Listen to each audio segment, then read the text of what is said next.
We are Illinois Wesleyan University, and our C lab this semester was able to extract and isolate 18 environmental samples from which we were able to find bacteriophages. 11 of those samples were sent and sequenced, and we were able to analyze those DNA sequences to further identify similarities and differences between different clusters and phylogenetic differences as well. To start, we isolated these samples from the environment using either enriched isolation or direct isolation, upon which we were able to pick plaques to isolate one phage from each sample and blow those samples up to extract that DNA and then send that sequence on to identify those DNA differences and similarities. Of the 18 that we found, 11 were sequenced. 6 of those were RC phages, which were actually grown on a different bacterial host than the Microbacterium foliorum phages. It was grown on Rhodobacter capsulatus, and then the RP alysso was actually grown on Bugarrhea pomeroi, so we had some different bacterial hosts in addition to the Microbacterium foliorum samples that we also had.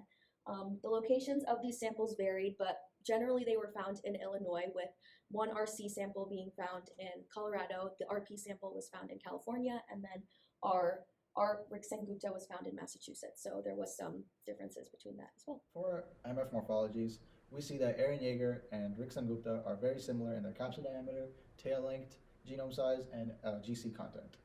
RSG extra, however, has no tail length and capsid diameter because it was a mystery phage that came due to contamination. But from its genome size and really large GC content, we can assume that its average capsid diameter would be pretty small. For our findings, we see that the genomes of Rixengupta, Ehrenjaeger, and RSG extra show us a negative correlation between our GC content and genome size. We are also proposing a new subcluster, EF2, due to the discovery of Rixengupta.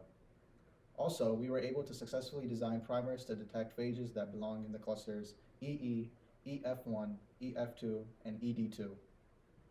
Lastly, the identity of RSG extra remains unknown, but we have been reducing the number of possibilities in which clusters it could be in.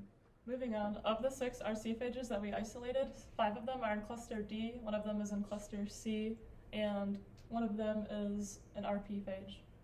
5 of the cluster D phages have a hexagonal capsid shape, while Aliso has a different capsid shape. It has a corn dog shape, which is like oval, more of an oval shape than the rest of them. RC Lawrence has the largest diameter, smallest amount of plaques, and the largest genome size out of all of the cluster D phages. And of Aliso, it has the largest diameter and the largest genome size of all of the phages that we isolated. All RCD phages that we isolated have extremely similar genomes, but with very little differences. We also found that RP Aliso cannot jump hosts like its most closely related relative Zuper, and it also has the largest genome size and is a singleton, just like RC Zuper.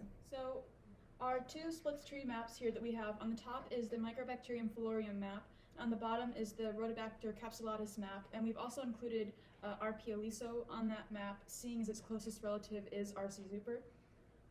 For our Microbacterium filarium map, we have 3 phages, 1 in each of a separate cluster, and we are proposing that the phage Rixengupta forms its own subcluster, which we would call our EF2. And you can see that it branches off kind of in a way and makes a nice grouping with some of the other phages that are slightly less similar in that group as well. For the RC map, you can see that most of the phages are in the RCD cluster, and they're all super similar to each other. And then our one RCC phage, RC Jasper, also fits nicely in that group. And you can see how Aliso splits off quite a bit from RC Zuper, but it is still its most closest relative in this map. And in conclusion, we were able to sequence 10 genomes of the 18 phages that we found, with 1 being the rare corn dog capsid shape, and we also sequenced the contaminant phage of RSG extra. Some future research questions are how these findings can be applicable to the medical field, and also possibly some other applications outside of the medical field, and just some different things like that. Thank you.